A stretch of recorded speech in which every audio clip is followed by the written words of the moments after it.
ဒီပု္ပ္ပစာလေးကို integrate လုပ်မယ်ပေါ့နော်ဒီပု္ပ္ပစာလေး integrate လုပ်တဲ့နေရာမှာအလွယ်ဆုံးနည်းလေးပေါ့နော်အလွယ်ဆုံးနည်းလေးနဲ့ဆက်ပြရပါလဲဆိုတော့များချင်းပထမဆုံးထိုးမယ်ပြီးတော့ integrate sign လေးနဲ့လာမယ်ဒီအောက်မှာက h minus 3အပေါ်မှာက a square ဖြစ်တာအဲ့ဒါကို round division နည်းတွေပိုင်းနဲ့အဲ့လိုစားပြီးမတွက်ဘဲနဲ့တခြားနည်းလေးပေါ့နော်အဲ့ဒါပါလဲဆိုတော့ဒီနေရာမှာ a square plus 9ပြန်လိုချင်တာအဲ့ဆိုရင်ဒီနေရာမှာ minus 9 plus 18လို့ထည့်လိုက်မယ်နော်ဒီမှာ dh ဒါဆိုရင်ပြန်ကြည့်ကြည့်ပါ plus 18နဲ့ minus 9ဆိုတော့ပြန်ရှင်းလိုက်ရင် plus 9ပြန်ရမယ်ဒီကနေပြီးတော့ဘာလေးထပ်ပြီးတော့သွားမလဲဆိုတော့ integral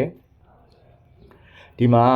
ဆရာတို့တွေက a square minus 9 by h minus 3 dh ရဲ့ plus ပြီးတော့ integral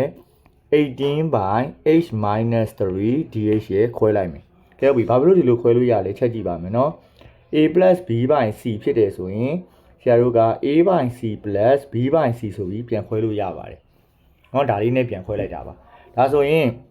အပေါ်အကောင်လေးက integral အရှိရဟာမှာဆရာတို့က a square minus 9က3 square ပါဒါဆိုတော့8 plus 3 တကွင်းရယ် h minus 3 တကွင်းရယ်အောက်က h minus 3ရယ် dh ရယ်ရပါမယ် plus နောက်က18လေးက constant လေးဆိုတော့အပြင်ထုတ်လိုက်မယ် integral 1 by h minus 3 dh ပါ equal to ဒါဆိုရင်ဒီနေရာမှာ h minus 3 h minus 3ကျေသွားပါမယ်ဒါဆိုရင် integral h plus 3 dh ပါ plus ဒီဘက်က18 integral နောက်မှ integral လုပ်မယ်เนาะတခါတန်းပြီးတော့ h minus 3 dh ပါအဲ့တော့ equal to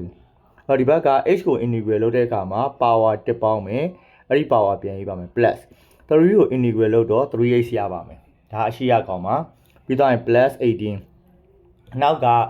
ပိုင်းကြီးမှာရှိတဲ့ h power တစ်ထပ်ကို integral လုပ်တဲ့အခါမှာဆရာတို့က ln ထွက်ပါမယ်အဲ့တော့ ln modulus of h minus 3 integral အားလုံးပြီးသွားတဲ့အခါမှာဆရာတို့က arbitrary constant plus စီရေးပါမယ်ဒါဆိုရင်ဒီကောင်လေးကဒီလိုလေးပြန်ရေးလို့ရတယ်နော် 1/2h square plus